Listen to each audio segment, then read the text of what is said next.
former VP Pence to talk national security and foreign policy at Washington, AP. Former Vice President and GOP candidate Mike Pence will take questions on national security and foreign policy Tuesday afternoon at Washington's Georgetown University.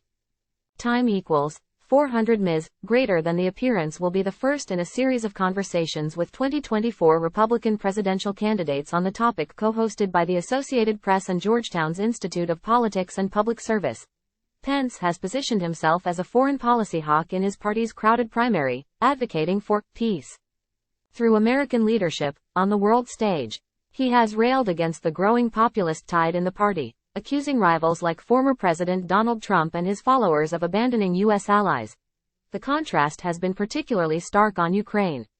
Pence has called on the Biden administration to deliver more military aid to the country as it fights Russia's invasion, and has criticized those in his party who question ongoing U.S. involvement. Congress averted a partial government shutdown last weekend with a deal that excluded additional aid to Ukraine.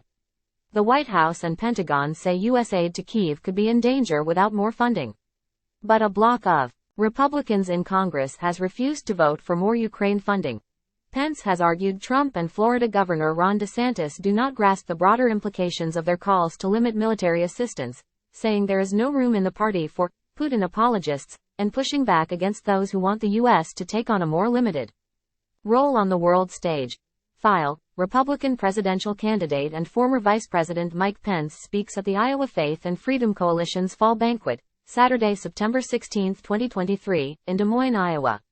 AP photo, Brian Holgrave. File. And he's criticized entrepreneur Vivek Ramaswamy, who has argued the U.S. should end its support for Ukraine so that it can ally with Russia against China.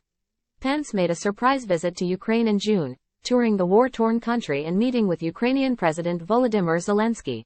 While Pence's posture was once the standard in the Republican Party, his views have fallen out of favor with many Republican voters who have become increasingly skeptical about supporting Ukraine.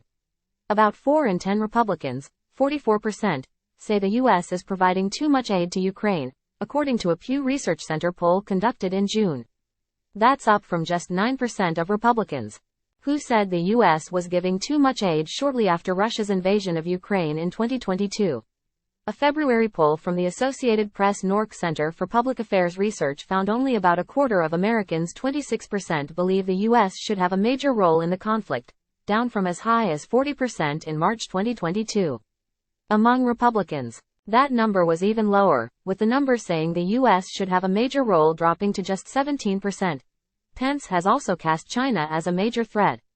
In a speech at the Hudson Institute last month, he called the country the greatest strategic and economic threat to the United States of America in the 21st century, and said it was at risk of becoming an evil empire.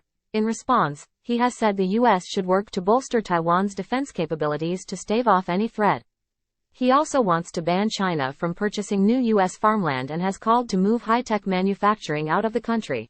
More broadly, Pence has called for an increase in military spending by at least $1.2 trillion and called for new investments in naval shipbuilding.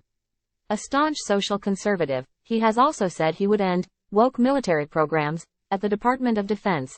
Pence's appearance comes as he has been struggling to build momentum in a GOP primary dominated by his former boss. 3 months ahead of Iowa's kickoff caucuses, Pence continues to poll in single digits and was positioned at the far right side of the stage at the last GOP debate.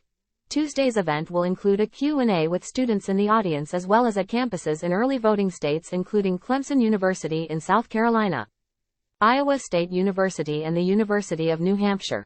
A live stream will be available on apnews.com and at geopolitics.colvin reported from New York. Associated Press writer Lindley Sanders in Washington contributed to this report. Time equals 400 Ms. Greater than former Vice President Mike Pence speaks during a Republican presidential primary debate hosted by Fox Business Network and Univision, Wednesday, September 27, 2023, at the Ronald Reagan Presidential Library in Simi Valley, Calif. AP photo, Mark J. Terrell.